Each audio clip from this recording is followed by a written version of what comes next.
Before we start the Dhamma Talk, we will pay homage to the Buddha by reciting Namo Tassa 3 times. Namo Tassa Bhagavato Arahato Sama Sambuddhassa. Namo Tassa Bhagavato Arahato Sama Sambuddhassa. Namo Tassa Bhagavato Arahato Sama Sambuddhassa.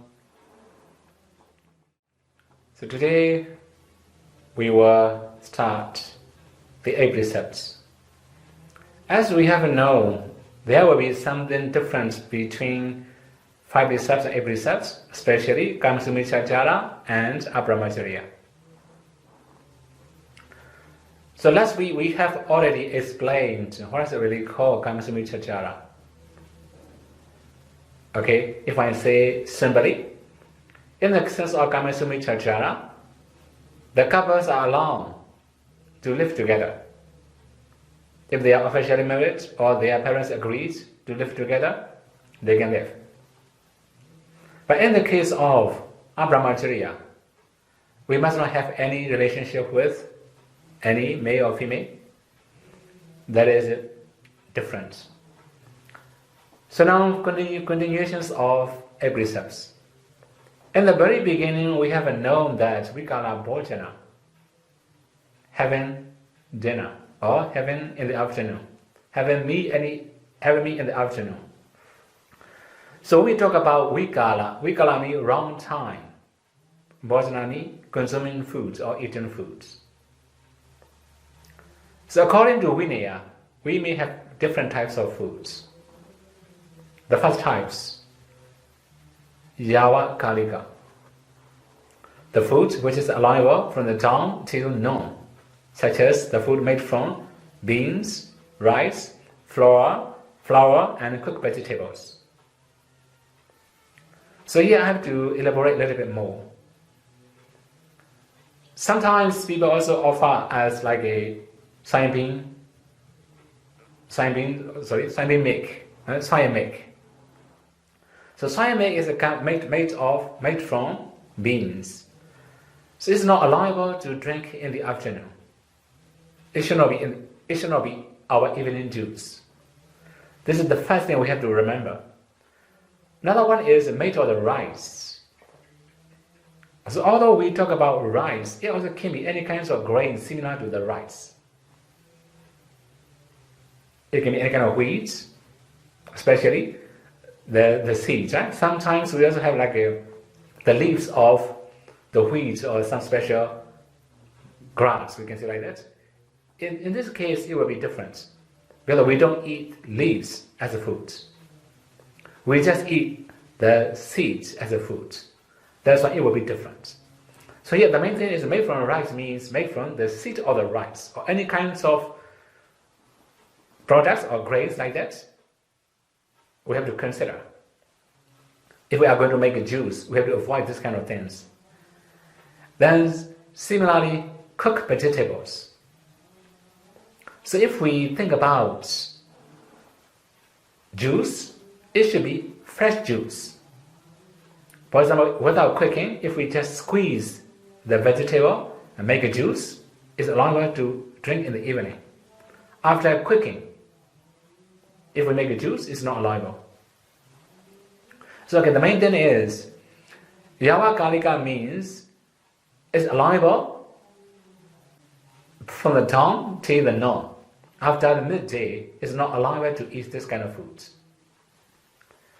This is actually, when we are going to talk about Vikala Bhojana, we must remember this types of foods. That sometimes there are some questioners, they also ask, Bhante, what kind of food is allowable in the afternoon? We have the next one, Yama Kalika, the fresh juice, which is allowable for one day until the next dawn. So when the dawn rises the next day, it's not allowable for the bhikkhu anymore, but for about lay devotees, it will be different. So the second type is not allowable for the bhikkhus in the next day. But for lay devotees or samneras is still allowable. Then we also have stored as foods. Yeah, this is also not allowable. We have one rules in our practice. Okay, now, as I have explained before, like vegetables, if we squeeze, freshly squeeze, and we can make a juice, we can take it. It will be yamakarika, second types. But the third type, satahakarika, the medicines which are allowable for 7 days, such as wine, ghee, molasses, butter, and honey. So these are 7 days medicine. We can, after accepting one time, we can use for 7 days. So for our safety, sometimes we just accept only for 6 days. Right? So that means after 7 days down rice is not allowable anymore. Or maybe there are some special cases. Some bhikkhus, they were asked their kapiya to offer in the 7th day, re-offer. They were asked their kapiya to re-offer them in the 7th day. So for safety, if we can accept in the 6th day again, it will be much better. Okay, the main thing is, these types of medicines, we call 7-day medicines. After taking 1 day, after accepting 1 day, we can also use 7 days. But one more thing for bhikkhus. We must not mix up with previous two. For example, if we mix honey with rice or beans, it will be only for 1 day. Only for half day. In the afternoon, it's not allowed to take anymore. Similarly, if we mix the honey with juice, it can be only for 1 day. The next day, we are not allowed to take it anymore. So this is the first thing we have to know. Satahakarika means, yes, should be. If we mix with maybe other medicine, it will be allowable. It's not allowable to mix it with juice or foods. Then the last types, 4, Yava Jivika. So here we have to understand the meaning of Yava Jivika. Yava Jivika means lifelong medicine. The medicine which is allowable for whole life. We also say lifelong medicine. How can we decide this is lifelong medicine? So here we have different statements, different acceptance according to different culture. Okay, now I have to talk about medicine. If we don't take as a food, if we don't eat as a food, is it called lifelong medicine? For example, although we cook, but we don't eat as a food, like ginger, for example. In the cooking, they will use ginger to cook. Turmeric, they will use for cooking. This is not the main food to eat. That is why like ginger or turmeric or this kind of, in Indonesia, they make like a temulawak. Right? All these things are lifelong medicine. Not only that, any kind of roots, leaves, barks, woods, or flowers, fruits, anything, as long as we don't eat as a food, they are called medicine. For example, like in Vietnam, you may have artichoke. Artichoke is previously I thought artichoke is a lifelong medicine. But one day, one of the bhikkhu from Africa told me, no, Bhante, we cook as a food in Africa. That's why I have to avoid. Right? This one, like artichoke, we have to consider artichoke as a food. Okay, the main thing is, if we eat as a food, it's not medicine. We may cook, right? For example, like a few years ago, there are some people, they asked me, there are special kind of grass, or like weeds, maybe weeds.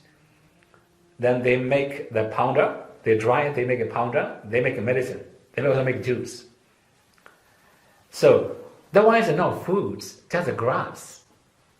Right? We don't eat foods. Only like cow or maybe animals will eat as a food. We don't eat. We human beings don't eat as a food. So that kind of thing is only medicine. We cannot say as a food. So, in brief, Visuddhimagga, lifelong medicine means if people don't eat, okay, if we say another way, if people in the world didn't eat as a food, although they were cooked in the foods, but it's not main ingredients, then we can say that one is a medicine, such as ginger, turmeric, garlic. We can understand that, right? Medicine. So again now, when we are going to talk about Vikala Bhojana, round time eating, we must understand one more thing.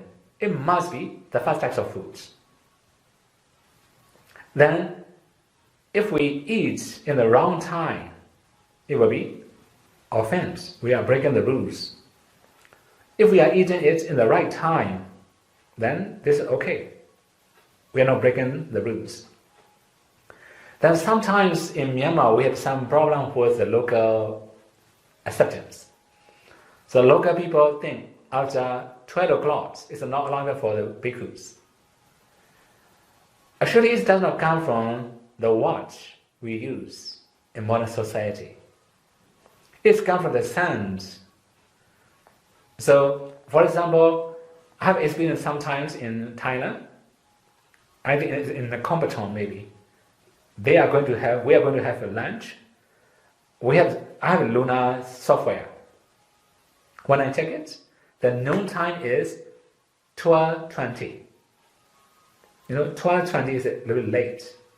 So 12:20 is at the noon time. So we have time to have, but actually, there are also we also have to think about the local people acceptance.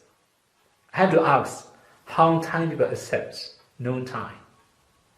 If they accept 12 o'clock, okay, we have to accept 12 o'clock because when seeing our eating, they may feel unhappy.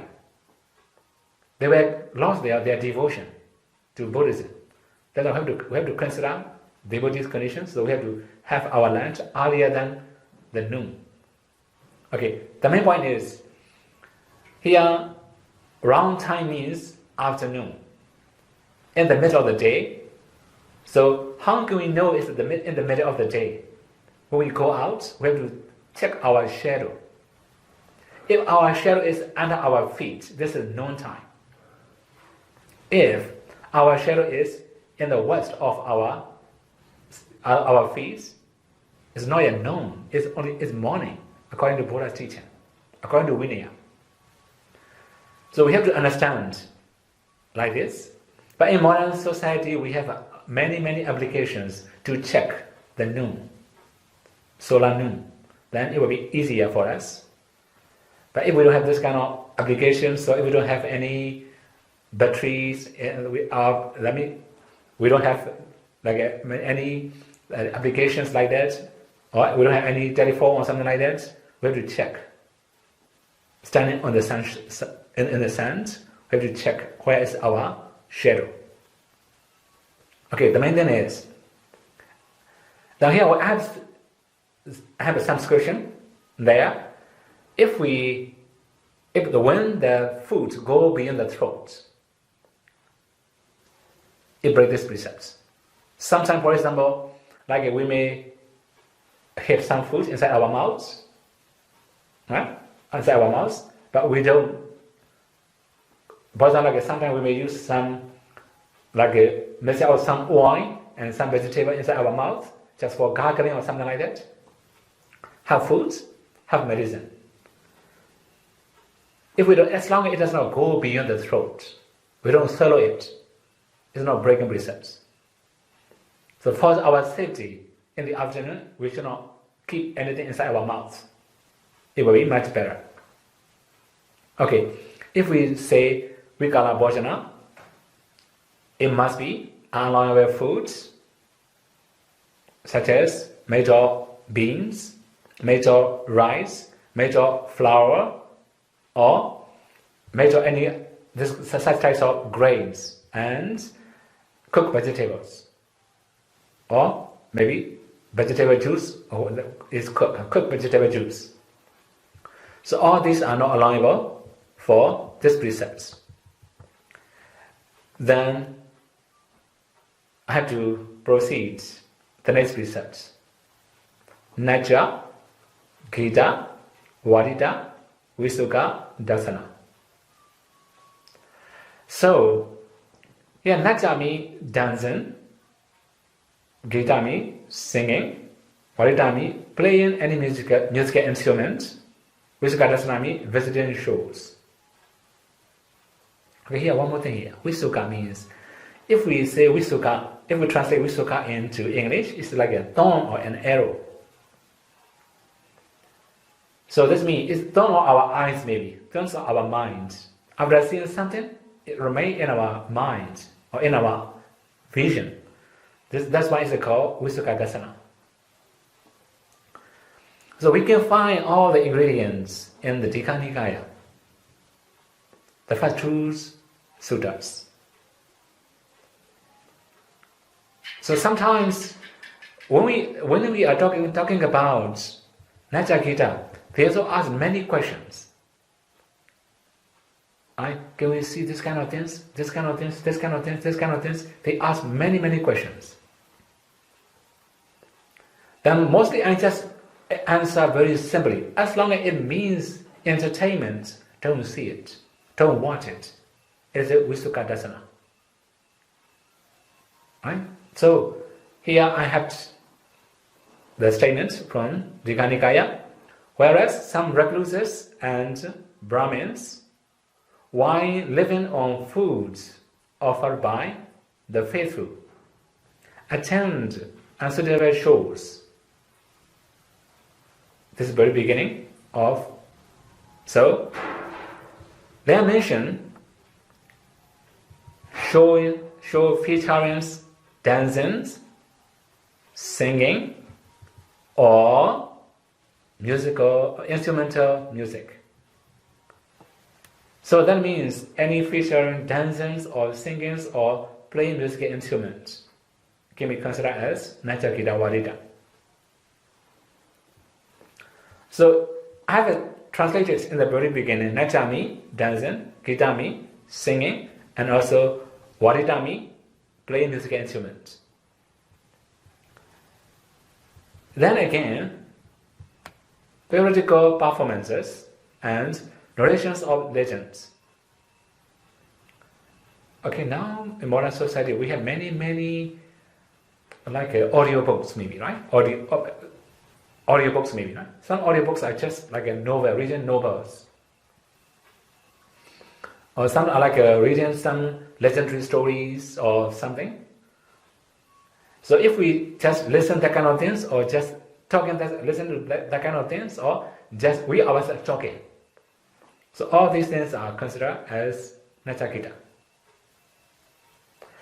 Then again, music played by hand clapping, cymbals, and drums. So I think you can understand this one very easily. Hand clapping, just like clapping. This one is also can be considered as playing. Then now we have to think about the one in our community. Sometimes, when we are going to give Dhamma Talk somewhere, they will introduce our name, something like this, and they will clap. And I feel excited when they clap. Oh, they have this kind of things. Actually, I have never experienced that kind of welcoming.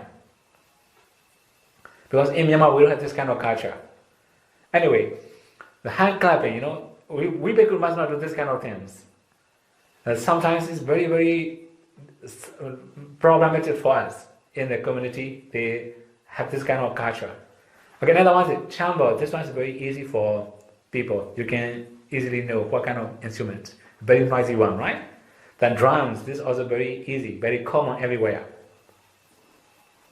Then again here, this one, picture houses.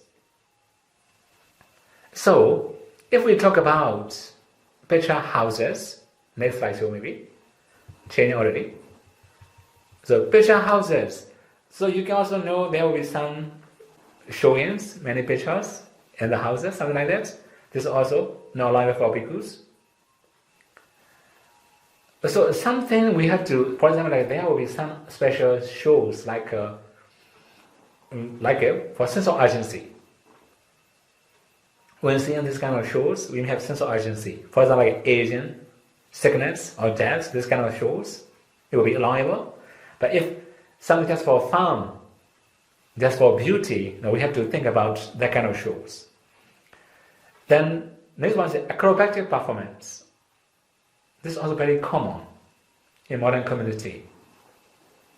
So even in Myanmar, we have many groups like that. They will have acrobatic performance in different areas. They are like a moving theater. This kind of culture can be found only in Myanmar, I think, now in modern society. Moving theater means they will bring all their instruments to show, and they will make the theater. They will build the theater, and they will charge money.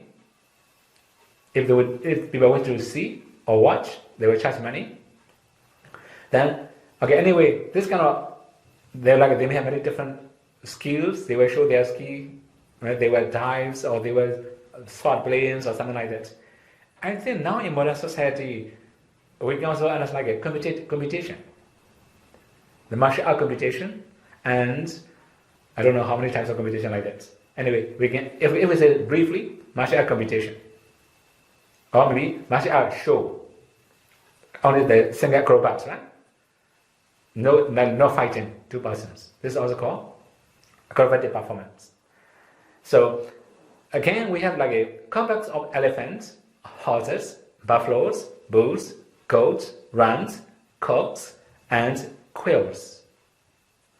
So the bhikkhu must not have this kind of things. For example, like a bhikkhu will ask to bring 2 elephants to his monasteries, let them fight, we will watch, something like that. If we do like this, it's offense. We are not allowed to do like this. Similarly, we must not ask any of animals to fight each other. If we make the problem between 2 animals for their fighting, this is also the problem for the bhikkhus. So we must create the peace in the community we live. If we just cause some fighting like that, it's not really allowable for the bhikkhus. Again, we have to think about other animals. Here we just talk about elephants, horses, buffaloes, bulls, goats, rams, cocks, and quails. But there can be many other types of animals.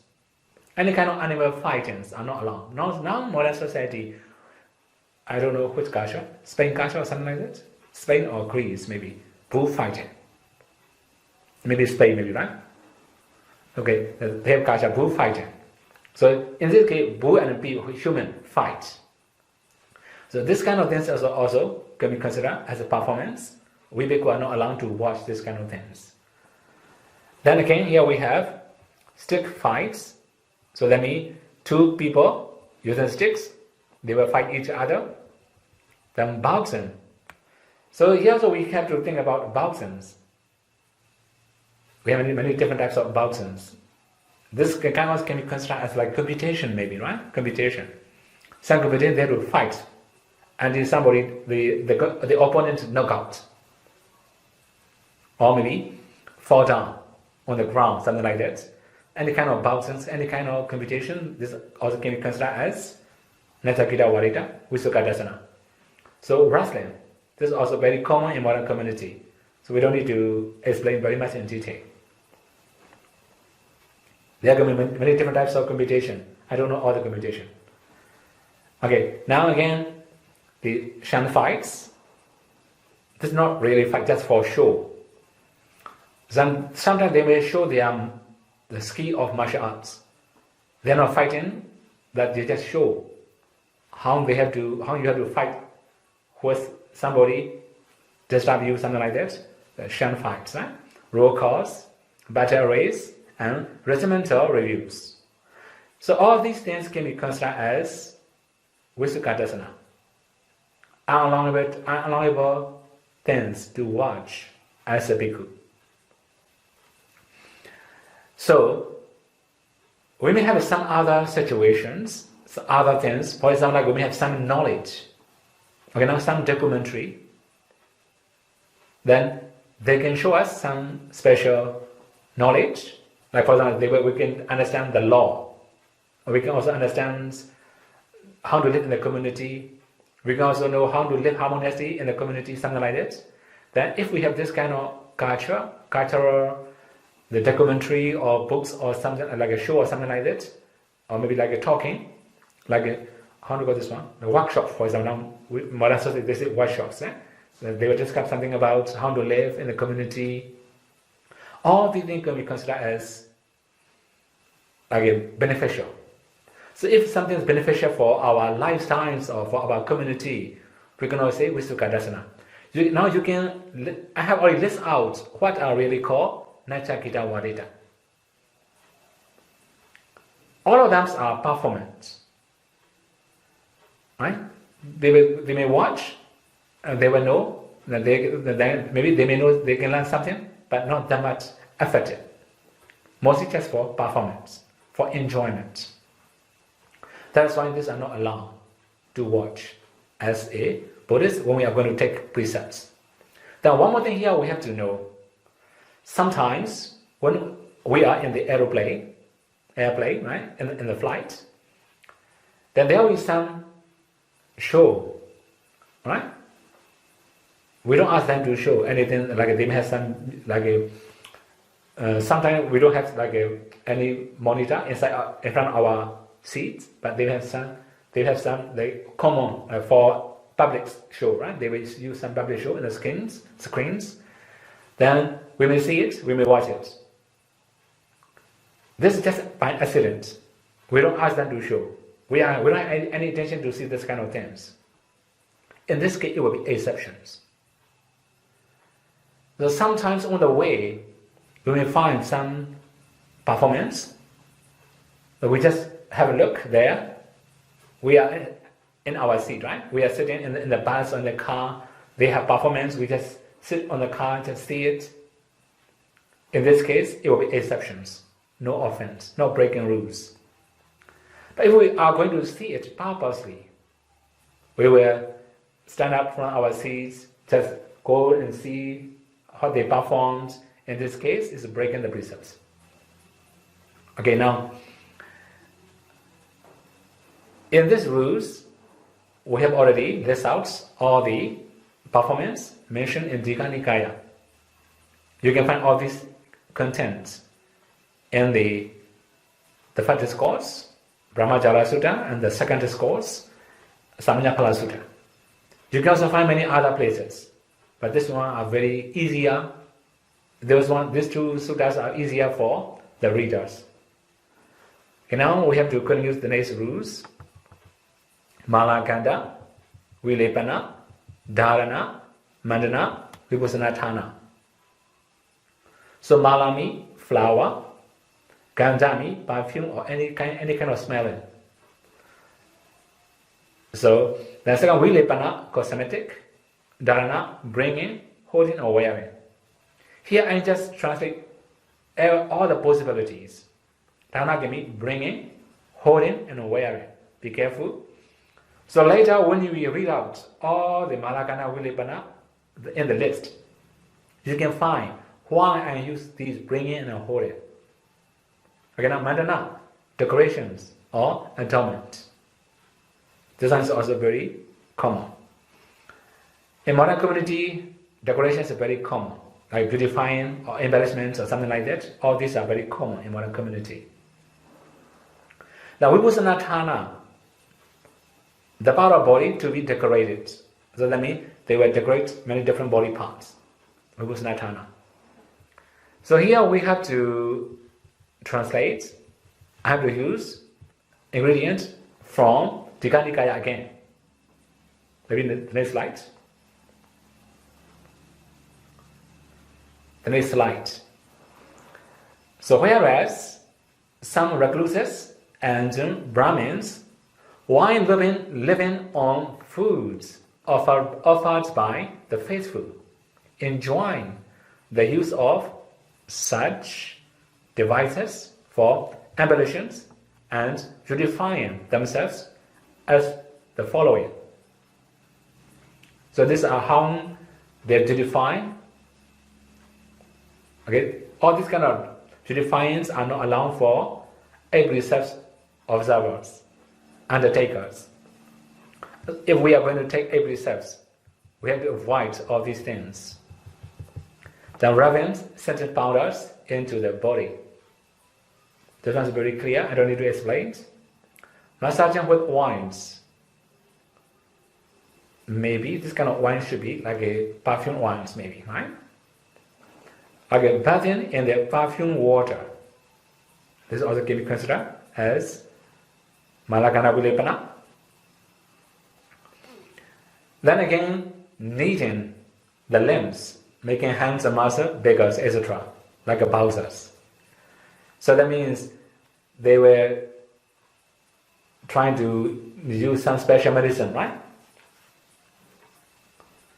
Okay, now we have to think about this one, mirrors. So if we are going to take every step, we must not look at the mirror. Be careful. Okay, one more thing here for bhikkhus. We bhikkhus are not allowed to use mirror. As there are some exceptions. If we have some other injury or some other like a face problems, skin problem in our face, then we can use the mirror. Otherwise, we are not allowed to use the mirror. Then again, we have to also know that if we are going to see how old we are, how old we look, then we should look at the mirror. Therefore, sense of urgency, right? Actually, now we don't need to look at the mirror. We can see our own picture. You know, when I was 20 years ago, when I was in Mandalay, right, I'm a little bit thinner, now I'm a little bit fat. I can imagine the situation change. Then I got a free sense of urgency when seeing two different pictures. Now I look older also. Anyway, the mirrors. If we are going to see how old we look and how is our aging, then we should look at the mirror. Otherwise, we should not use the mirror. The ointment. This is also actually special ointment for our skin or something like that, right? Now in modern people, many people use some special skin care ointments or something like that. Many problems. Then again, garlands. This one is very easy. I don't need to explain. Scents, also easy. I don't need to explain. Unguents. This is also special wine, right? For like maybe to apply in our skin. And this one can only external use. Then similarly, face powders, mukha lepana.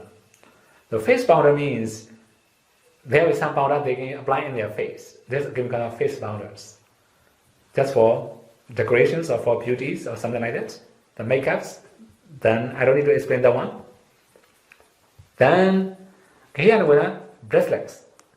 This one is also very common.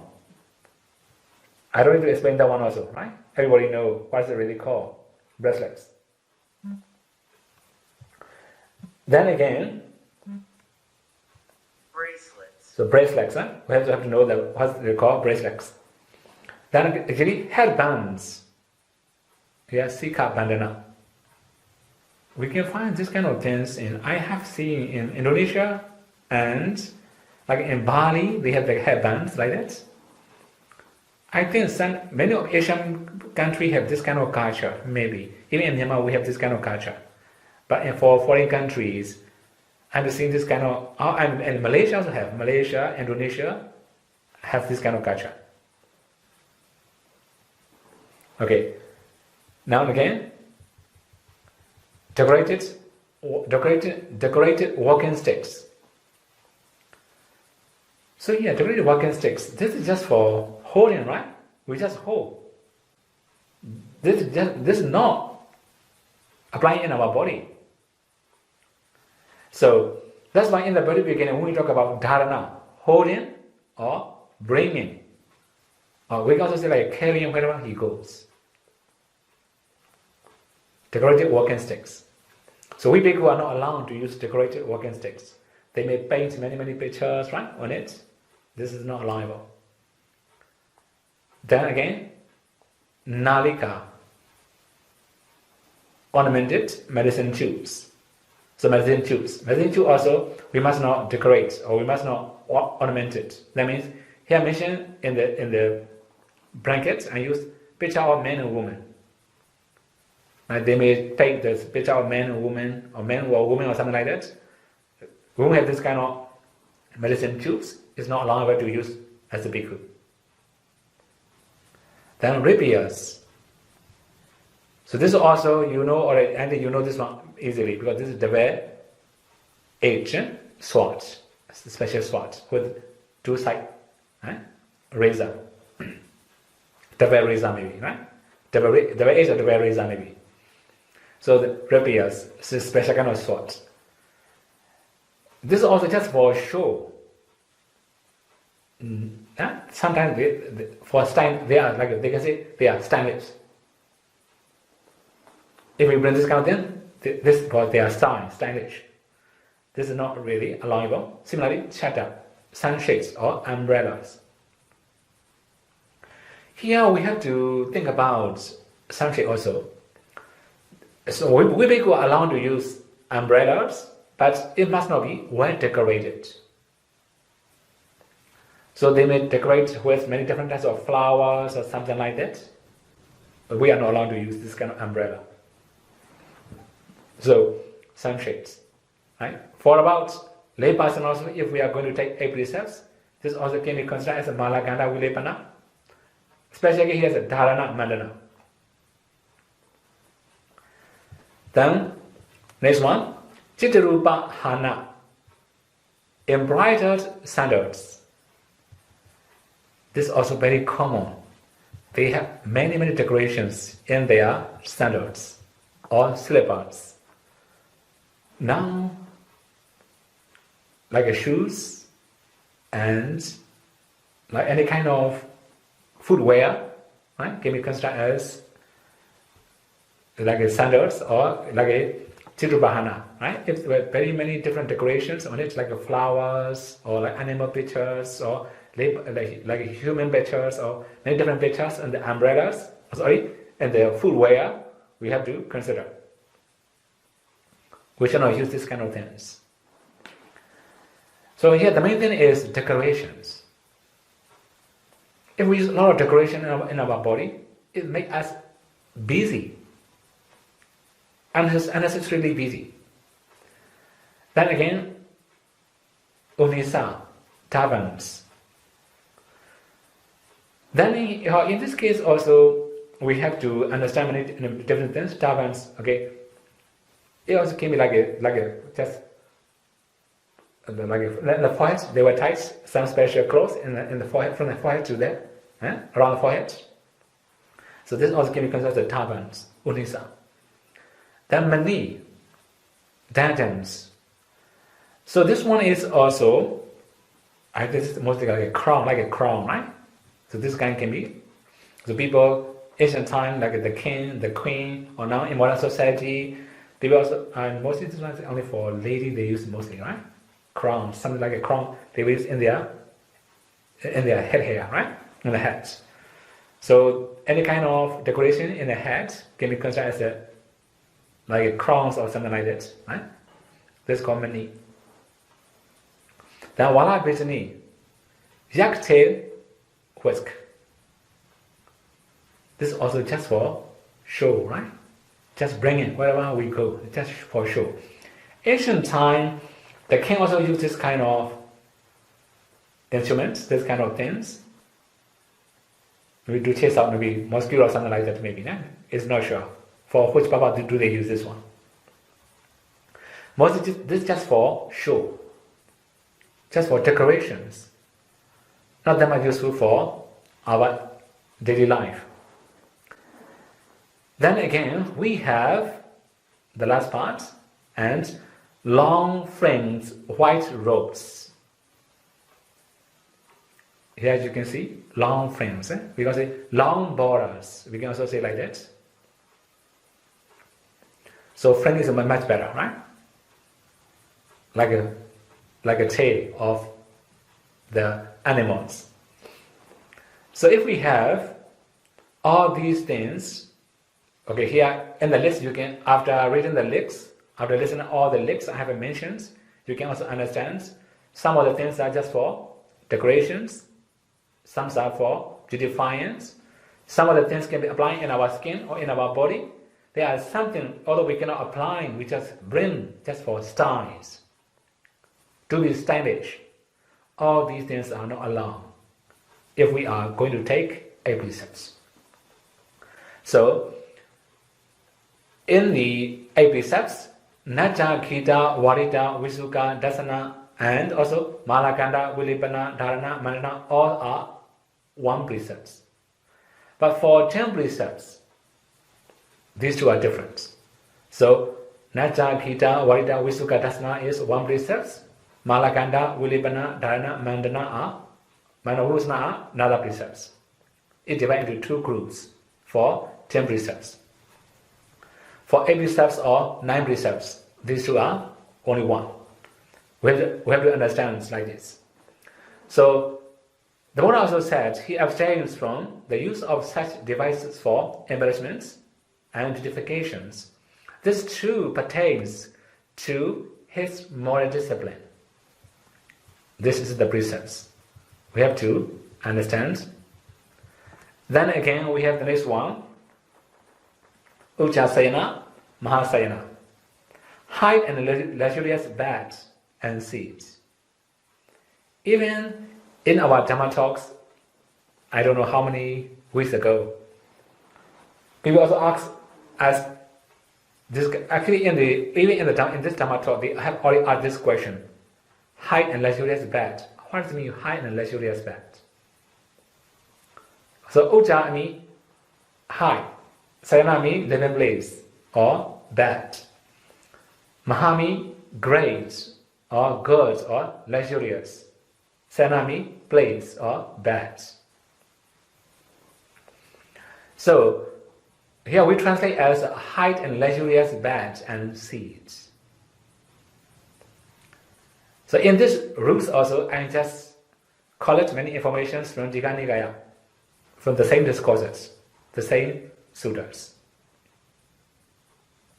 Whereas some recluses and Brahmins, while living on foods offered by the faithful, enjoy the use of heights and luxurious beds and seats, such as spacious coaches, because the high coach, also very wide coach.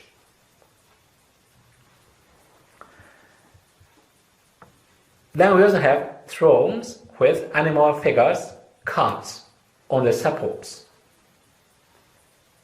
So, according to Myanmar culture, I think Myanmar culture also comes from India maybe. We have some beds for the kings and queens. So kings may use the thrones, cards, lion image, lion figures in the legs. Or they can make like a tiger, elephant, many different types of figures, animal figures on the legs of their throne. So these kind of things are just for royal family. We bhikkhu are not allowed to use this kind of thrones. Actually, although we say thrones, also can be considered as like a badge in modern society. In modern lifestyles, we may have different types of beds, right? Master beds or double beds or many beds. So whatever beds we use, if there's an animal cups, animal finger cups on the legs, we have to consider to use.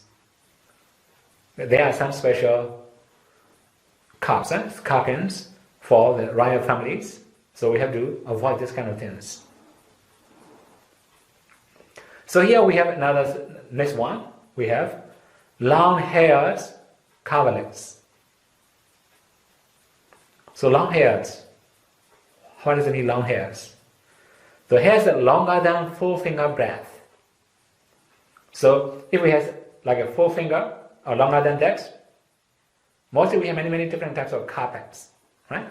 Many different types of coverlets. So if the carpet or the coverlet is, the hair of the coverlet is very long, it's not allowable to use.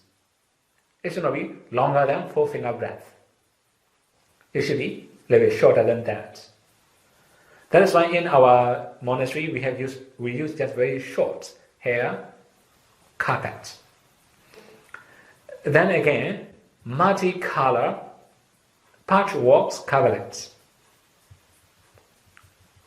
So you can also imagine multicolors, right?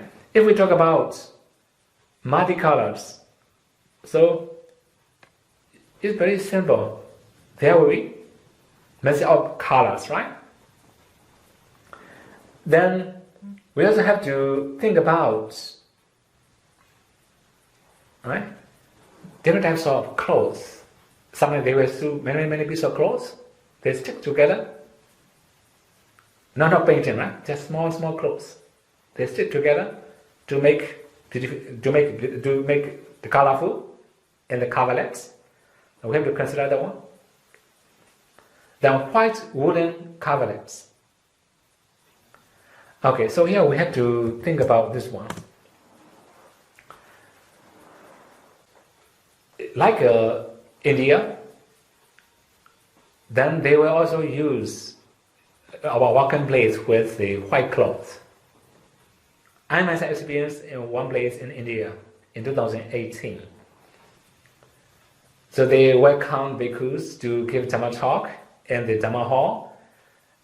From our living place to the Dhamma hall, they use our walking path with white cloth. Okay, so you may have read the story about Bodhiraja Kumara. So Bodhiraja Kumara used white cloth to welcome the Buddha. The Buddha didn't step on it. But the Buddha also laid down the rules for the bhikkhus. How to step on their white cloth. But here we have to know another thing. If the cloth is just for decorations, for auspiciousness, it's allowable to step on it. But for our safety, avoiding people's misunderstanding, we should avoid stepping on the white cloth. Okay, now again we have next one. Woolen coverlet embroidered with flowers. This one is also very common, right? Now in modern society, many different colors, or many different types of flowers on it that we have to consider. Then, next one, quilts stuffed with cotton. So this one also can be considered as decorations. So, okay, one more thing here about the made of cotton. Okay, that means whatever material, there's like whatever mattress. If we use the cotton inside 2 layers of the cloth, right? Like in any mattress, there's a cotton inside, then we have to consider. We are not allowed to use, especially for bhikkhus, too luxurious. Then again, we have a woolen coverlets embroidered with animal figures. So this one is also can be considered as luxurious clothes. The woolen coverlet with hair on both sides or on one side. So this one also can be considered as luxurious place, luxurious sitting place. Okay, in brief, If something is mattress is made of woods or cotton woods or any luxurious material, we should avoid. Then again, bed spreads embroidered with gems. This one is very expensive, right? Gems. So this one is also just for rich people. We people are not allowed to use any material like that. But if the lay persons are going to observe a precepts, we have to consider we must not use any like a bed sheets or bed spreads embroidered with gems. Then next one is silk coverlets. This one is also very common, I think. This was just for beauty decorations. Then some people also ask me, what about wearing silk? Right? For wearing, it doesn't mention, just for coverlets. So even for the bhikkhus, we are not allowed to use silk sitting clothes. That means, because I think many people have known the situations of silk, right? When we are going to get the silk wood, we have to kill many worms. Then they will collect all the wood. So out of compassion towards the worms, the Buddha laid down these rules. Then dance halls carpets. So there will be some special carpets. They were used in the dancing hall. So the carpet is wide enough for 16 dancers to dance on it. This is called dancing hall carpets. So we have to know all these things. All the actually the sitting clothes or the bed sheet or like a mattress, anything can be considered as Ujjasena, Mahasena here. Here we cannot say Ujjasena, this is Mahasayana.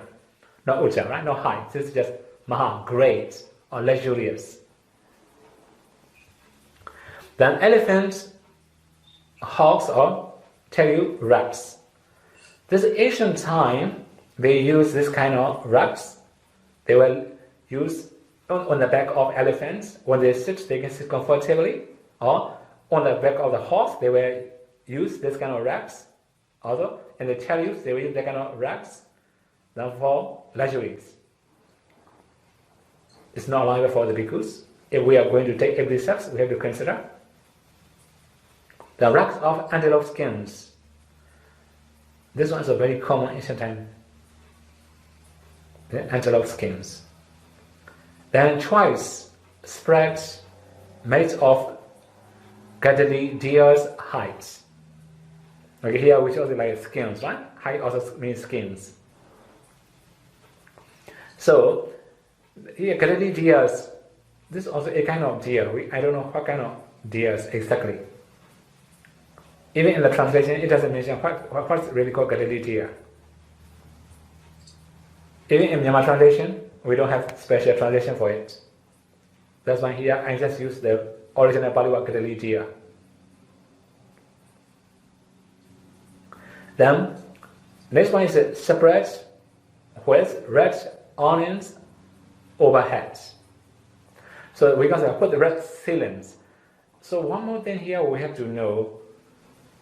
In ancient time, especially in the royal family, when you read many stories about the Buddha or Buddha life stories or any other stories, they may use, like decorations on overhead, decorations like a red color mostly. Although their background also can be sometimes red color. Then, for example, like a throne will be golden color, made of the gold, or maybe gilt with the gold, but the background color should be mostly red color. So they have this kind of decoration. That's why we are not allowed to use this kind of decorations, although it's made of the cloth. Then the couches with red cushions for head and feet. This is also mostly for royal family. That's why we are not allowed to use. This is the materials we have to avoid when we are going to observe the 8 precepts. That's what I also use here. He abstains from use of such height and luxurious beds and seats. This too pertains to his moral discipline. These are the moral precepts we have to follow.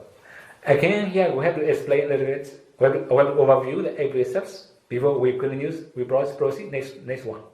So, okay, in the very beginning, we have already talked about Vikala Bhojana. There I have already explained 4 types of foods. Only the 5 types of foods are not allowed in the afternoon. Then, next one is about performance and decorations or beautifying. So now the last one, Ujjasena Mahasayana. This one is just living in a luxurious place. Here I have a list out many luxurious place or luxurious material for the people who wish to observe the 8 precepts. Then one more thing we have to understand. As a bhikkhu, then sometimes we have to live in the hotel. The legs of hotel is very high. Then also mattress sofa is also very high. Too luxurious. In this case, it will be exceptions. It does not belong to a bhikkhu. It does not belong to the monastery. It just belongs to the layperson. We are allowed to use in this kind of situation. So for lay devotees, then what to do? If they live in the monastery, it's okay, no really big problem. We don't have this kind of luxurious material in the monastery. In their home, in their bedroom, they have very luxurious material.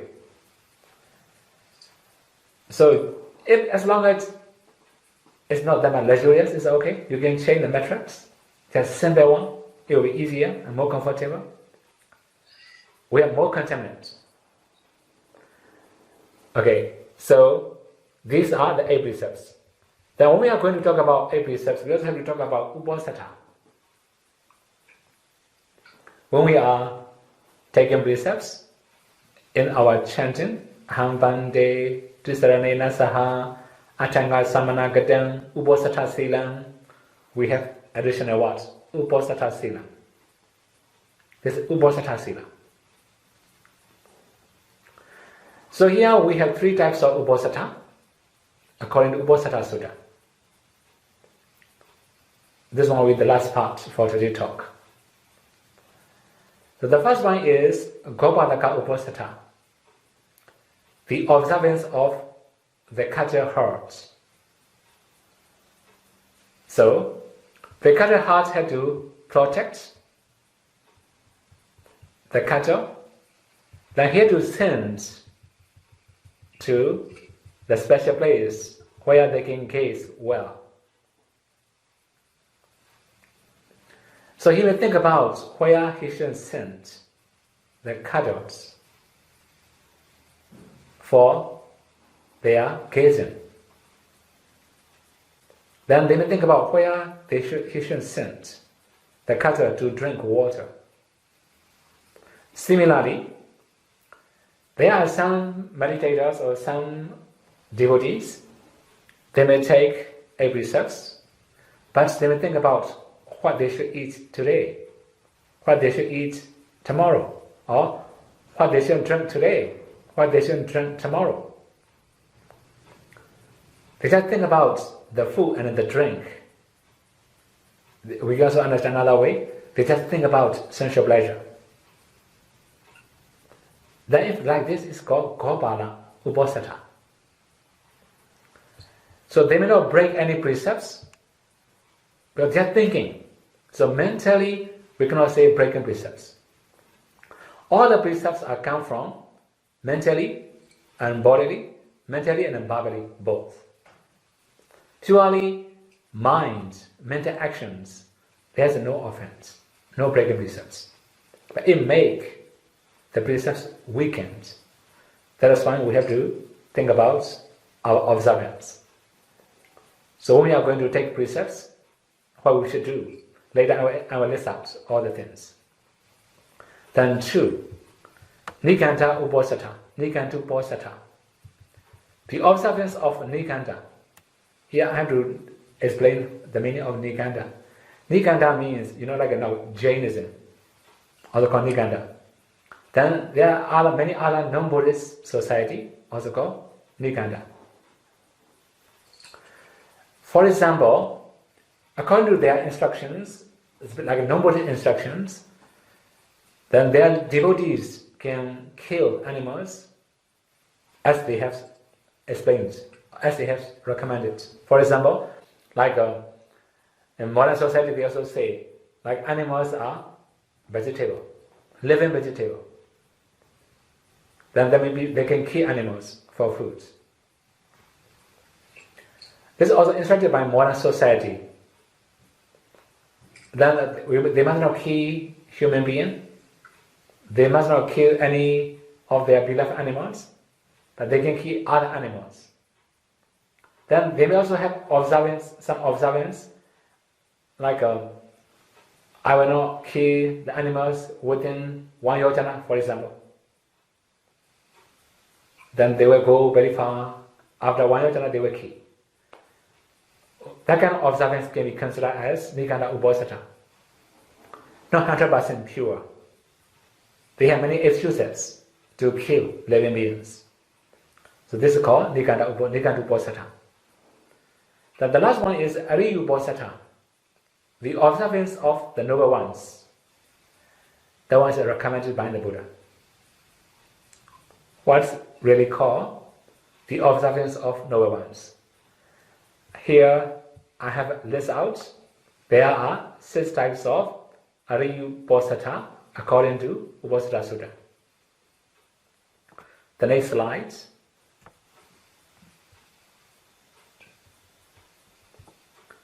Okay, there are 6.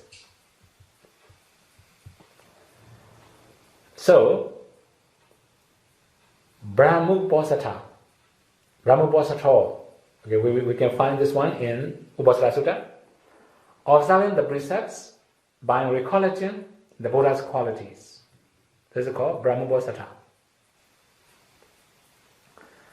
So, traditionally in Myanmar, we have counting beads, rosary. You may have seen this kind of things. And this is very common in many different Buddhist countries. So in Myanmar, I have seen my grandmother. Now my mother also use the same things. When they are taking precepts, and they live in the monastery whole day. We don't have the culture of meditation, so they will count beads. Like observing Buddha's quality. Like Arahant. Although we have 9 qualities, they will use only 1 quality. For example, Arahant. 1 Arahant, 1 bead. Like this. Rosary. Then they will count beads. This is called Brahmuposatha. Then there can be many other Buddha's qualities, right? Sammasambuddho, Vichacharana Sampanno, also Sukhato, Lokavidu, Nodara Buddhisa Dhammasarati, Sattadeva Manusanam, Buddho Bhagavan. I think all the Buddhist people have known these qualities. So they may meditate, recollecting Buddha's quality. This also can be considered as Brahmuposatha. Then they may count beads using Buddha's quality, can be considered as Brahmuposatha. Then 2, Dhammuposatha. Observing the precepts by recollecting the Dhamma's quality. You have already know what's really called Dhamma's qualities. Then we also can know, right? By counting beads also can be using the rosary. We can also use Dhammuposatha. Then you also have to know Swakhato Bhagavata Dhammo, Sandishiko, Agaliko, Ipasiko, Obaniko, so forth. Then all these things, all the Dhamma's quality can be used for meditation. We can also use one of them for meditation objects. Then here we have one more culture in Myanmar. We cannot find this kind of culture in other countries maybe. Maybe in Sri Lanka they may have better culture maybe. So in Myanmar we have one culture. When I was young boy, sometimes I also go together with my grandmother to the monastery. Actually my grandmother cannot read.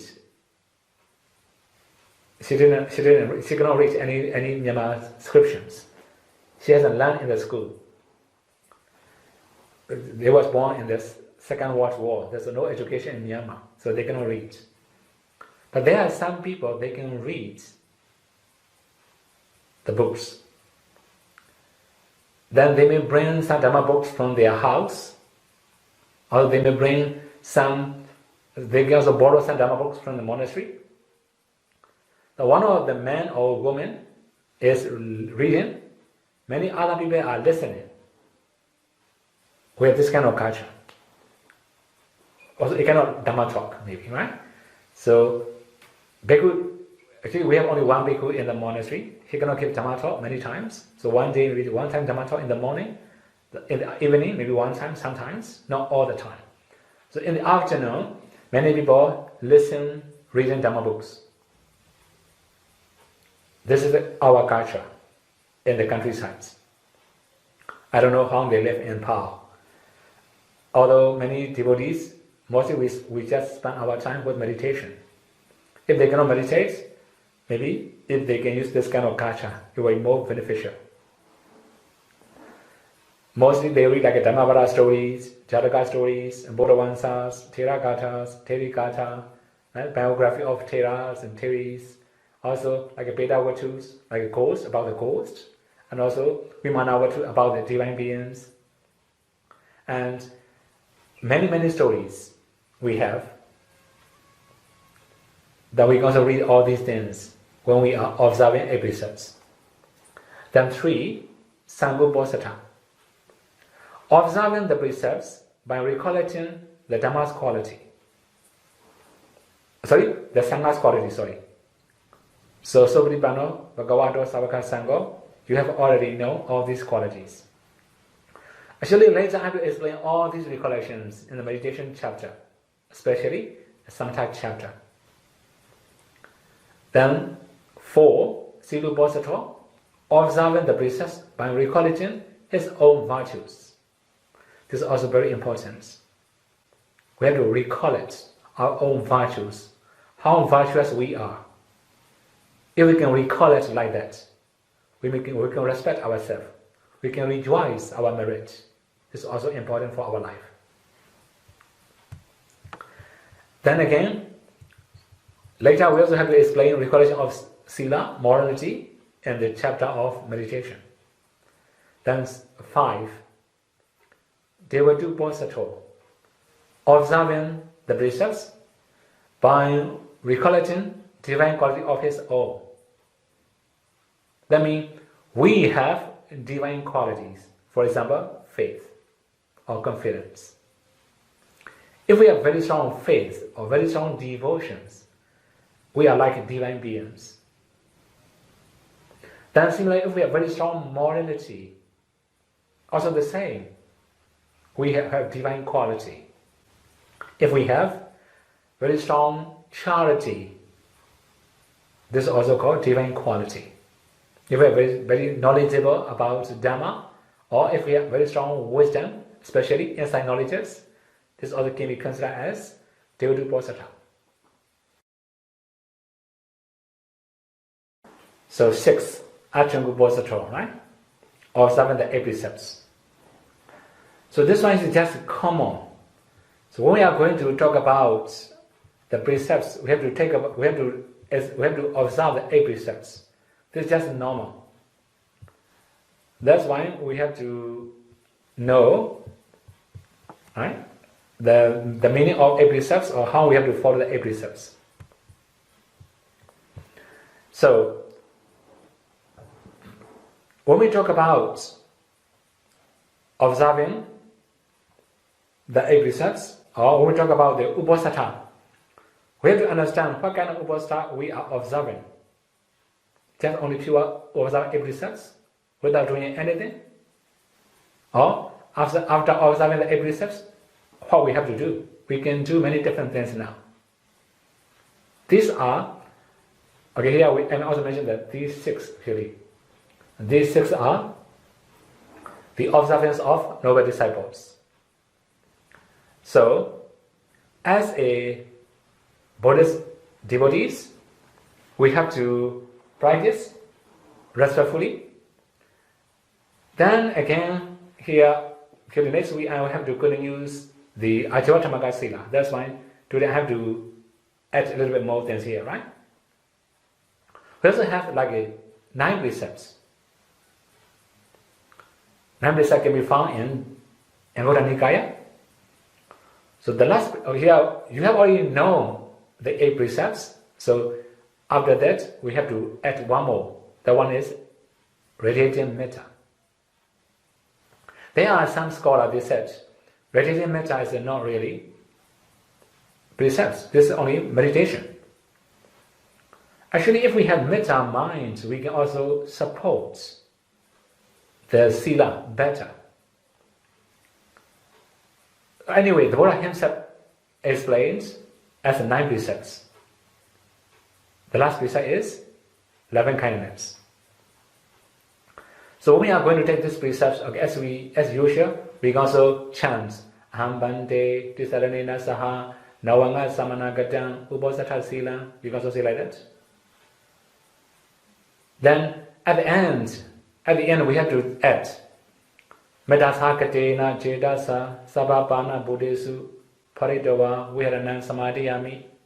We can add this statement at the end of 8. Then altogether 9 precepts. Then what about 10 precepts? Mostly people know that somebody must undertake the 10 precepts. Then also we have 10 precept nuns. They also have to take 10 precepts. In reality, lay devotees also can take 10 precepts. Many of devotees may have heard some leaders taking precepts. They may say, Hambante, Tisnena Saha, Dasa, Samanera, Papaja Sila, Dhammaya Jami, something like that. Then for about 10 precepts nuns, they may take chanting, Hambante, Tisnena Saha, Dasa, Papaja Sila. Remember this one? Papaja Sila. This one will be different. So for about lay devotees, when they are going to take 10 precepts, they will chant Aham Bante Tisarana Saha Dasa Kahata Sila. Lay devotees precepts. So lay devotees also can take 10 precepts. What's the last one? Previously, when we talk about Najakita, I have explained. When we are going to talk about 10 precepts, Nacha, Kita, Vaita, Visuka, Tasana is 1 precepts. Malakanda, Vilipana, Dharana, Manana, Upasana, Thana is another precepts. Then, the 9th will be Ujjasana, Mahasana. The 10th will be Jadarupa, Rajata. No accepting money. Here, in the case of accepting money, we have to say a little bit in detail. So here we have 3 different situations. The first one is accepting with our own hands or accepting ourselves. Second one is having another, and our assistant to accept for us. The last one is if we agree when they offer. That means we must reject if somebody offers money. But I have to offer you money. Okay, I don't accept money. That's all. I don't need money. We can say like that. We must reject. If we agree, without we just keep silent without saying anything, then we agree, right? Then we have to relinquish. If we don't relinquish, this is offense. So, in the case of Jalarupa Rajata, we must not accept ourselves, or we must not ask anybody to accept for us, and we must not agree when somebody put or keep money nearby, or when they reported us to offer money. Then again, here we have to think about for the bhikkhus. Then we are not allowed to touch money. If we touch, this is also offense. Then what about you offer with envelope? Sometimes they offer money with envelopes. We don't touch money, we just touch envelope. We have many excuses like that. Actually, it's the same. Offering money, we must not accept it. Whether we touch the money or we touch the envelope, this is not the main point. We are not allowed to accept money. This is the main point. Okay, so for 8 precepts, or for 9 precepts, for 10 precepts, it will cover. Today's talk will cover all the things, right? Next week, I will introduce Visuddhimagga Sila. Different types of 8 precepts, right? Actually, we don't have this kind of culture in Myanmar. We can find this culture in Sri Lanka. Maybe we can find this kind of culture in other countries also. I just have experienced one time in Sri Lanka. That's why I know Sri Lanka has this kind of culture. Okay, so may you all be, as conclusion, may you all be able to practice the Buddha's teaching, the 3 trainings, and may you all be able to realize the inner suffering, Nibbana.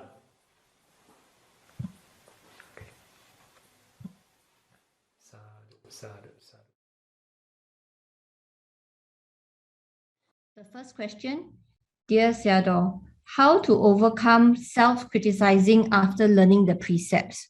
For example, realize in the past have broken the precept, then feel regret and self-blaming. Second, maybe we can answer the first one before I go to the second. Okay, so in reality, don't think about the past. You cannot change the past. So you have to start from the present. So when we are confession, especially for bhikkhu, in the confession, we have one statement, Ayati Samvadi Sami. I will amend later. I will change. Or maybe I will never make the same mistake again. Just make this kind of decision. So that means if impossible, don't take precepts. If possible, try to take precepts. After taking precepts, if you can live in the monastery for safety, much better. Right? If you live in the house or with your family, very easy to break precepts. Mostly we recommend, especially in the countryside. Now I live in Ceylon, right? Mostly I recommend devotees to live in the monastery whole day for their safety. If they leave, then it will be the problem. So okay, one more thing. You have to check the place. In this place, whether you can really observe or not. The first thing you have to know. Then after observing, try to protect yourself well. Then if you have broken one time, okay, determine for the next time. Right? I will never make the same mistake again. Just determine for next time. So let bygone be bygone. We have to understand, right? Only ideal sound actually that's more important after breaking precepts. If you just commit it purposely, this is the problem. If you just take by accident, if you just break the precepts by accident, it's not really a big problem. Okay? Next one. Okay, next one. When we intend to follow the precept too strictly, we push ourselves too hard. How to balance sila purification with a relaxed and tender mind? Sadhu, sadhu, sadhu. Okay, so it depends on the lifestyles. Yeah. Lifestyles. So, okay, for example, like the environment like a power doya. You can observe your precepts as much as you can. Then sometimes if you have to force yourself too much, okay, one more thing. In one day, how many things you have to do? You have to check how many of them can make your morality weaken. So in your daily life, what kind of mistake you have most of the time? then you have to, if you list out, there can be very minor things you have to follow. Not many things you have to do, right? You don't need to force too much. Just check. You have to cross-check. After checking many times, you can find the solutions. So, for example, now the environment in my society now, right? Now, there are many mosquitoes around me now. If I get angry, sure, I will strike, right? Now you cannot see I'm striking any insect. May habit. So if you live in the community or in the environment where you can find many insects, you have to consider for them how to avoid them.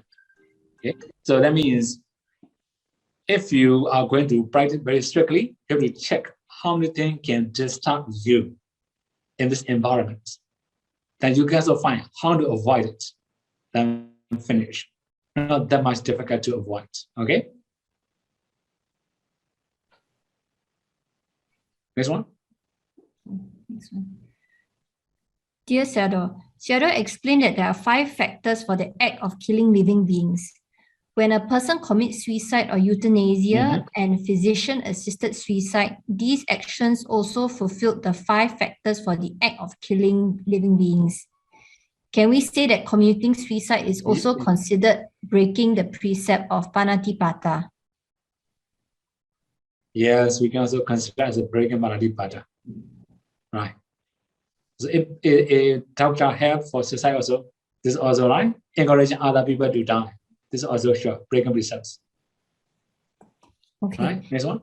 In the case of euthanasia and physician-assisted suicide, do the physician and the assisting medical team also commit the precept of Panatipata?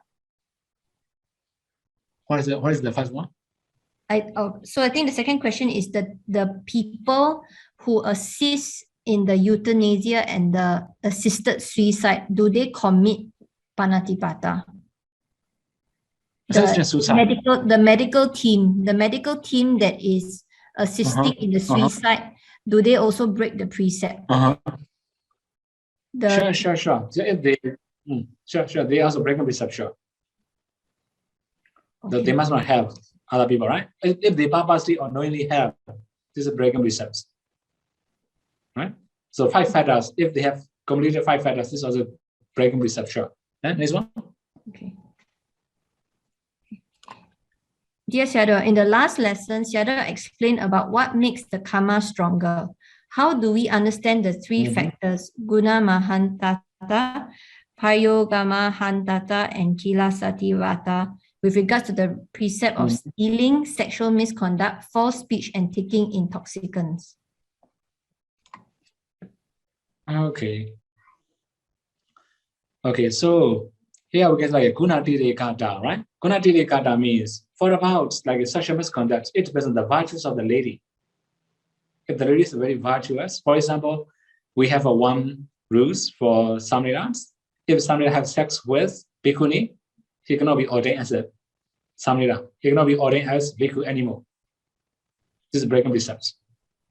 So this is the value or the virtues of the bhikkhuni, right? We must protect the bhikkhunis. So anyway, that's why in this case, the virtues of women. Now we have like a pansexual or maybe homosexual. In this case, it depends on the virtues of another parties, second persons. So this is called guna mahanta. So for about like musavara or any other things, right? If we are telling all these things, it depends on the listener virtues. So okay, one more thing here. Whenever we are going to break the precepts, there must be 2 persons. If we are alone, we cannot break the precepts, especially 5 precepts, In the 5 precepts, there must be 2 persons, except in the last one, take intoxicant. So, okay, Gunam Handa Da, in this case, it depends on Musavara case, listeners. Then also, Kamsumisachara case, it depends on the second party, the partners. Then, for about Sura Miriya, we cannot say this is not second person, right? You alone. So in this case, we can understand another one. This is Payokamahanda. How much do you have to make effort? Similarly, for about Sashima's conduct, how much do you have to make efforts to be successful in this case? For about teaching or telling a lie, how much do you have to make efforts to convince somebody, right? So in this case, it depends on how much you make efforts. This is called Payokamahanda. And Kilesa Deva. So in this case, it can be, for example, like for about the Kamsumi Chachara, he also can be like a raven. The lady disagreed. He forcefully to it, right? In this case, it can be hatred, it also can be attachment, how strong attachment or how strong hatred. This is called Kilesa Deva.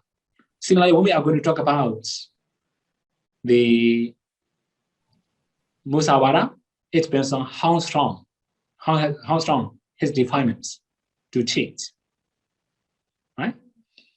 Then because of hatred, you cheat. Because of greed, you cheat, maybe. It depends on how strong the defilements. The last one, Sudhamiriya, they say how strong your attachment to the drink, to the liquors or beers or wines or any intoxicants.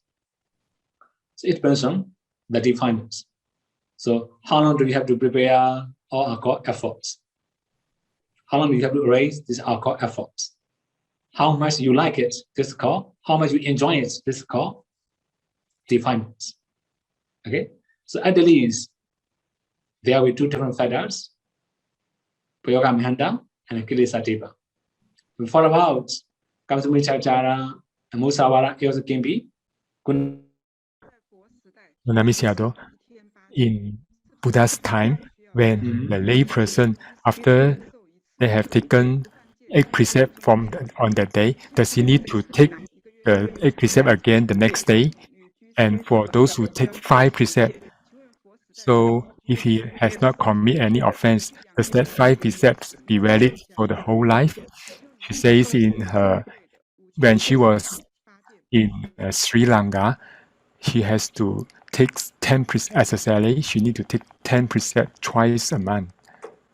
So there at that place, the lay woman as well as the salary, they also takes 10 precepts. So her question is, in Buddha's times, did a lay person take these 10 precepts also? She says when she was studying in Yangon, there is nobody convey the silent precept to her, and the bhikkhuni told her that this is not correct. He says that 5 precepts is Nicha Sila, but 8 precepts is not.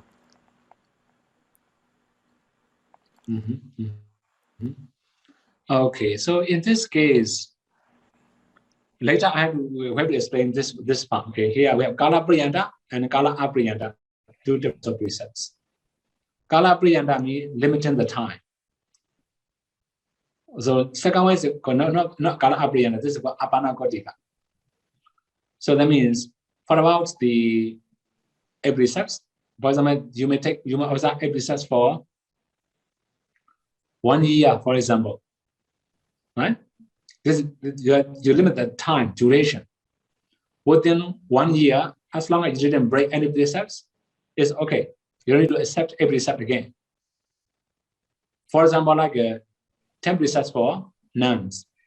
We get like Apanakotika, for example, right? Whole life called Apanakotika. Later we have to explain that one. So it depends on how you observe the precepts. When you are observing in your mind, how do you determine? If you determine Upasara Sila only for today, you can only for today. Sometimes you don't have any idea. Just follow the tradition. Most of the traditional observances are only for 1 day. So next morning, downrise, everything should be new. If you wish to take every step, redo. So if you just undertake maybe 1 year, 2 years like this, also okay. So this is called Kala Priyanta. Okay. So you can limit the time. Okay, it should be easier. Unalisiado. This Nacha Kita Wadita with Sukadasana Sila. So he says in Yangon, there is this Japanese class. So the teacher teach by using the Japanese song. So she learned together. So would she consider committed the offense? Then she asked one classmate, and this classmate is a Samanera. He say the Samanera informed her that it is based on her intention. If the intention is to learn Japanese, this is not breaking the precept. But she asked another Samaneri. She says the Samaneri says intention is very hard to say. She might have committed the offense. But when she asked Bhikkhuni again, the Bhikkhuni says she has no offense because she also learned how to play with pianos too, give Dhamma talk with pianos. So, and the music is only to calm down the mind. With this intention, it is okay. So she feels quite doubtful. If the if the songs are to calm down the mind, so this will commit offense or not? Okay. This is also breaking perception. These are breaking precepts. So one more thing here. Although we chant with very beautiful sounds, like singing the sounds, chanting Pali, even Buddha teaching, if we chant very beautifully, it's called matra or meter maybe, right? We have like a short vowel sounds and long vowel sounds, right? Short vowel sound only 1 meter. Long vowel sound only 2 meters, not longer than that.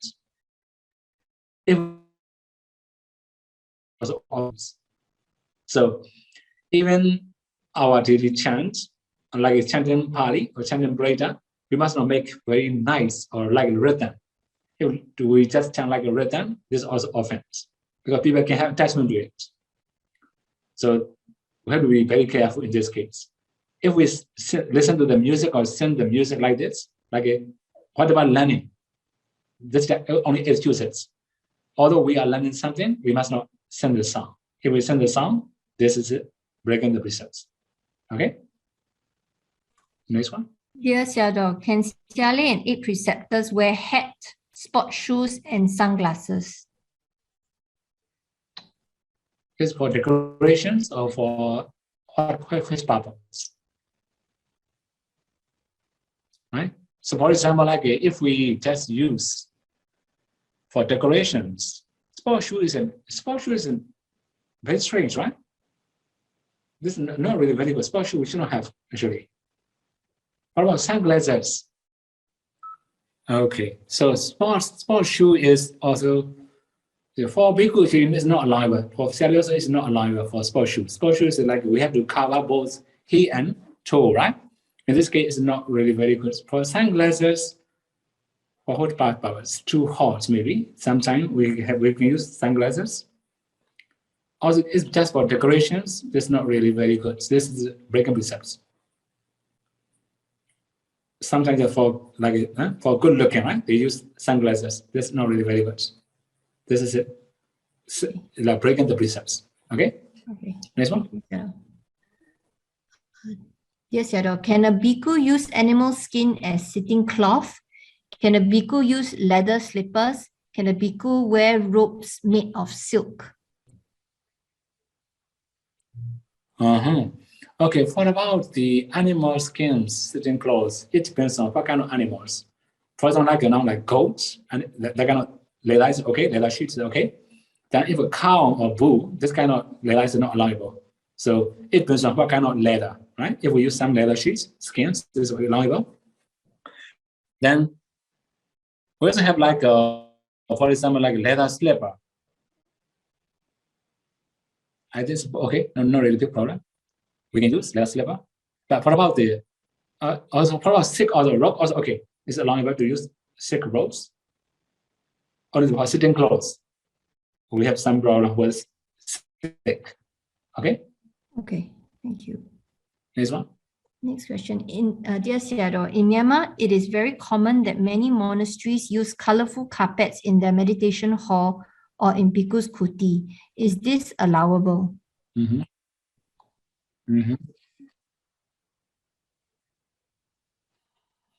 Okay, so in this case, actually we're going to find very simple carpets, right? Colorful, too beautiful, or maybe too long hair, it will be the problem. If we just, one more thing, like it made of many animals, figures in the carpets is the problem. Long hairs and animal figures carpets is really the problem. For other cases, okay, not really the problem. Okay, thank you. In this one? Yes, Sayadaw. In Myanmar, many Sayadaws sit on a very big Dhamma chair to give Dhamma talk. Is this considered a big seat? Is it an exception? Okay, so in this case, so this seat is just for sitting, right? Just for Dhamma talk. Actually, mostly Dhamma, all these things are just for Dhamma purpose. We don't live there. Our Dhamma talk, we just finish, right? Everything. In this case, it will be exceptions. Okay. Next question. Dear Sayadaw, in Myanmar, we can see many Buddha statues decorated with many gems on Buddha head and body. What is the purpose, and is this suitable? Actually, this is also very complicated. It depends on their faith, right? They might decorate gold and jewelries, many different things. Even they will like that, right? They will use many other their own decorations. No? They offer to the Buddha like that. This is not really according to Buddha's instructions. According to their faith, what they believe, they do it. Okay. Next question. Dear Sayadaw, is it necessary for Siale to try to learn and follow the Bhikkhuni rules? In the Buddha's time, there is no Siale, only 10 preceptors. So how do we differentiate Siale from the layperson 10 preceptor? Is Siale considered a Pabhaja? Okay. So that means laypersons and Siale are two different. Actually, we can differentiate easily because layperson may have family. Siale must not have family. This is a difference, right? So another thing is like a lifestyle will be totally different. We have to check the different lifestyles. For example, for Siales, we also recommend them to follow Sikhiya rules. When we eat, they must have layperson behavior. Similarly, when they live in the village or right inside the village, they must have proper behavior. So all these things are from Sikhiya rules. So we also recommend them. Not only 10 precepts, we also recommend them to follow Sikhiya rules. We also recommend them to also fulfill many duties of Sialis or laypersons. That's why it will be totally different. Okay. Yes, Sayadaw. Could I just clarify on the 6 types of Aryoposata? If a disciple performed the first 5 types of recollection, he is also considered as observing precepts? Okay, so that means we cannot say only recollections. After taking precepts, how do we spend our time? This is the main point of this topic. So there are some meditators, they will observe 8 precepts, but they don't do any other thing, just sleep in. Or maybe they may have many other chatting. Right? In this case, they are just observing precepts, right? They don't have any particular jobs as precept, like devotees. So after taking 8 precepts, we have to do the first 5 at least, right? One of them, then it will be Peta Uposatha. To support Uposatha, the Buddha recommends them to do many other things in their daily life. Okay, in brief, the first 5 explain us or guide us how to spend our time after taking precepts. Okay? Next one, Vandami Sayadaw. Last week, Sayadaw explained about false speech. Could Sayadaw also explain about the power of truth? Like in the Ratana Sutta and some chanting, they always mention about by the power of truth. Thank you. Okay. In this case, we can also understand many other different types of truths, right? True means here, in this case, what is satya? That means telling the truth. So by the power of telling this truth, We can say like that. So, but when we talk about the truth, idina satya vajena, idina satyena, something like that, that's why we just say by the power of the truth. But here we can understand by the power of telling the truth. So if we tell the truth, it becomes powerful. We can also say, right? By telling the truth, may I be this person, that person, something like that. We can also do like this, right? So power of the truth means as long as we are truthful to our community, then it will be very effective. For example, okay, if we are truthful for nature environment, like if we like wisely and truthfully like use our environment, but like we have many trees, many grass, many plants. If we don't destroy it, then they will grow naturally. All these things will be useful for us, right? This also we are truthful for our environment. Then if we are truthful for living things or non-living things, then all the material, all the living and non-living things become very powerful supporting cause for our life. So we have one statement mentioned: if we are truthful for our environment, then all the plants and leaves and everything become medicine. We have like that, right? So we can cure many sickness, many diseases by the power of the truth. If we are truthful for everybody, right? This is called power of the truth. So in the sense of Ratana Sutta, just telling the truth. So that means the Buddha had this kind of power, this kind of power, this kind of quality, this kind of quality. The Dhamma had this kind of quality. After that, by telling this truth, may all being be free from, or maybe we're happy, something like that. This is called by the power of telling the truth. No, by the power of the truth. Okay? Yeah? Okay? Next one. Dear Sayadaw, can Siale take 11 precepts? That means 10 precepts plus metta. What is the purpose of making metta as one additional precept? By just sending metta to all beings is not sufficient? Okay. So that means for those who would always do practice Buddhanussati, Dhammanussati, Sanghanussati, I have mentioned the 5, right? Then they can also do radiating metta whole day, whole night as a devotees after taking 8 precepts or 9 precepts. That's why the Buddha allow them to live different lifestyles. So for CLAs, we don't need to take precepts, just meditate. Meditate metta to all living beings whole day. We can say this is also living with metta, right? Okay. The next question is, Dear Sayadaw, some bhikkhus are very clever and they may try to support Buddha Sasana monastery in the business way. They can do many things like getting their disciples to do business in order to support the monastery. Actually, doing these business are by the bhikkhus' advisors to their disciples indirectly. So does such bhikkhu commit serious offense? Is it lawful for the monastics in the same monastery to receive and utilize the benefits from such business arrangements? Mm-hmm. Actually, we should not do this kind of things.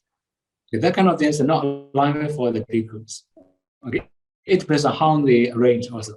For example, like we may have many classes for training young generations for their business activities, something like that, right? Then they will earn money, they will offer monastery, something like that. In this case, it's also not allowed for the bhikkhus. Not only bhikkhus or 5 brahmacharya. So that means, okay, I will give one simile. This just for example, right?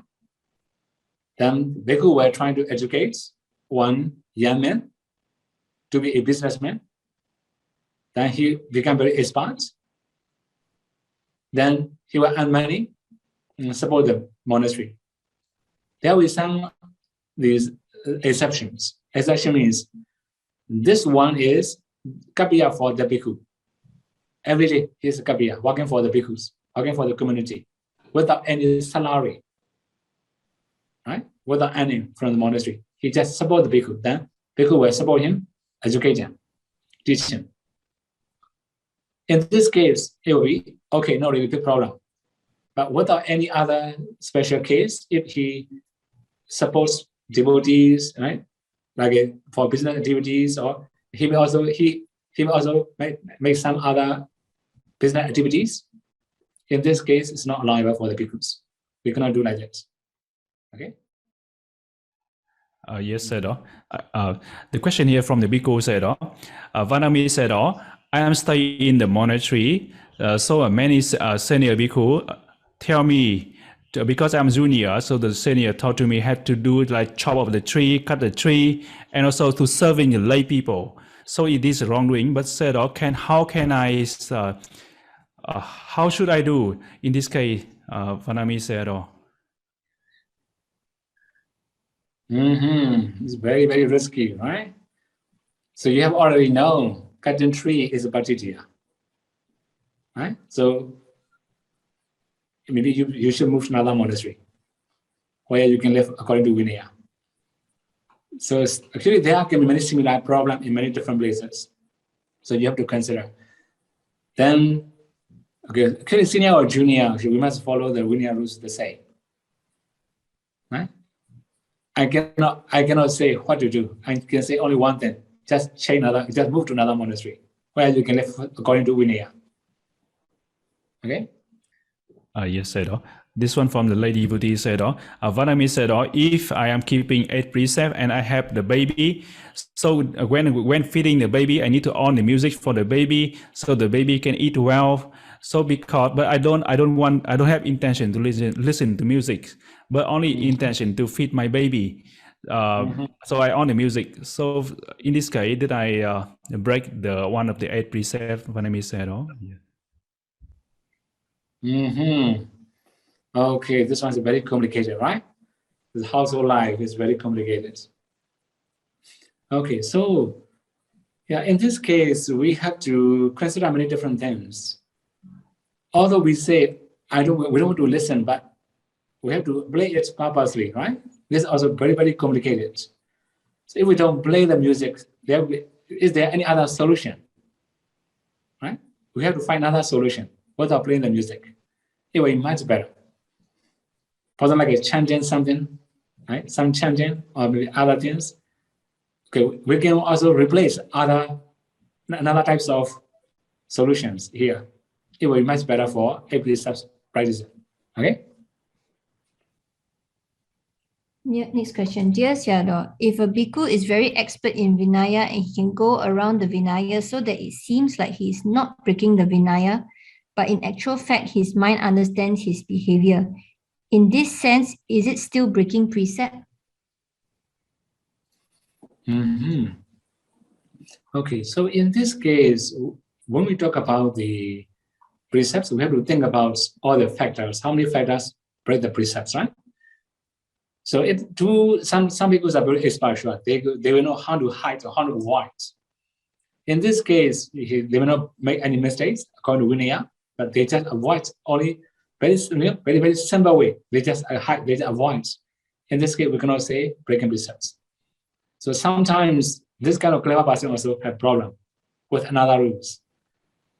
So here, okay, one more thing here for your information. As long as we are bhikkhu, we will have mistakes. We will have breaking precepts. If we don't break precepts, we are not bhikkhu. Right? So if we major rule or minor rules, this is the problem. Sometimes if we have broken the same precepts many times, it's not really very good. Only sometimes breaking by accident, in this case, it will be exceptions. So we have to accept it. Okay, so now for your information, lay person do not have offense. Only people have offense in this kind of case. Vandami Sayadaw, he would like to ask Sayadaw about lay person. After taking 8 precepts, can he look at the mirror? If he look at the mirror just to make his wearing tidy and clean, to check his wearing tidy or not, clean or not, is that allowable? Actually, just for tidy or anything, yeah? if we don't check, it's much better. Ask other people. Ask, how about your condition? although we are not very much handsome or beautiful, it doesn't matter after taking precepts. Don't think about your appearance too much. Right? About this Jatarupa Rajata Patikahana, this law, because of the government law, the insurance or the pension, the money from the insurance and the pensions can authorize other people to apply in order to take it out. But after taking it out, it can only be put in the bank of the owner. Means, for example, if of the bank account of the bhikkhu. So if the bhikkhu want to use this pensions or insurance money, how can he use it in a rightful way? May Sayadaw please explain in detail if a person before he ordained, he has bank account and have NT about $200. So after he ordained, he has not used it yet. Actually, before ordination, we have to settle all the cases. Mostly in Pao Troya, if somebody is going to be ordained, we just recommend them to relinquish all the things to arrange properly. Actually, in this case, you should discuss with the lawyer. Also, some lawyers are very expert in this case. Okay, I remember one case that bhikkhu is from America, the Samnidas. The Samnidas from America. He wants to be ordained. Then I asked them to relinquish his bank account or everything, all his unlawful properties. Then, fortunately, his elder brother is a lawyer. He discussed with his elder brother how to arrange. Then his brother arranged. As long as his younger brother was ordained person, or his property belonged to elder brother, the older one. So when he disrobed, all his property will belong to the younger brother. We have that kind of how do this one? And legal document, right? Because like this, they have to make that kind of paper works. Then after that, both parties sign together. Then we can do according to rule and regulation, right? So he can ask whenever he needs something. He can ask from his brother or his mother. Only 2%.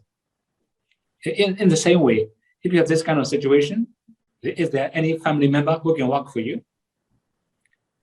So if you don't have bank accounts for your own, it will be much better, right? It must be maybe your brother's bank accounts, or your maybe father's or mother's, something like that, or maybe like if you are like a father, your daughter's bank accounts. Whenever you need something, you can ask for your daughter or your son, something like that, or maybe grandson, granddaughter. You can ask for anybody like that.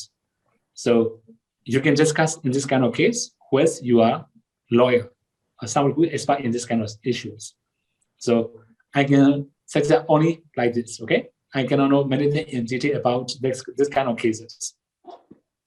Okay, now any other thing? Okay.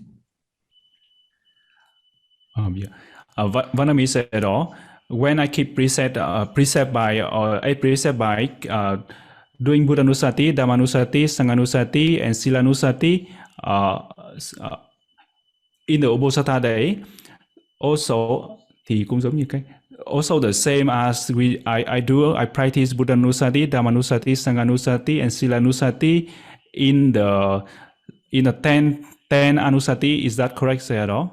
Yeah, sure. Necessarily sure to say. Dear Sayadaw, is gallery museum considered as a picture house? Yeah. Okay. Yeah, And sure. Hmm? why does 10 precept breaks the 7 of 8 precept into 2? Why, right? So usually in reality, these are two different things. The first one is performance, or this one is from by other, right? Second one is the great this for oneself, two different person, right? For example, Nisa Kita give me, okay, Nisa Kita give me both. You are singing, dancing or playing music for both. For about Malagana Vilipana, this is for your own. You can decorate. If you decorate, this is the problem. So okay, we have two different cases. Nacha, Kita, Varita, Visuka, Dasana. But Dasana is in the case of Dasana, this is you are. For about Nacha, Kita, Varita, this means singing, dancing, playing the musical instruments, can be by yourself or by other people. For both parties, it is breaking precepts.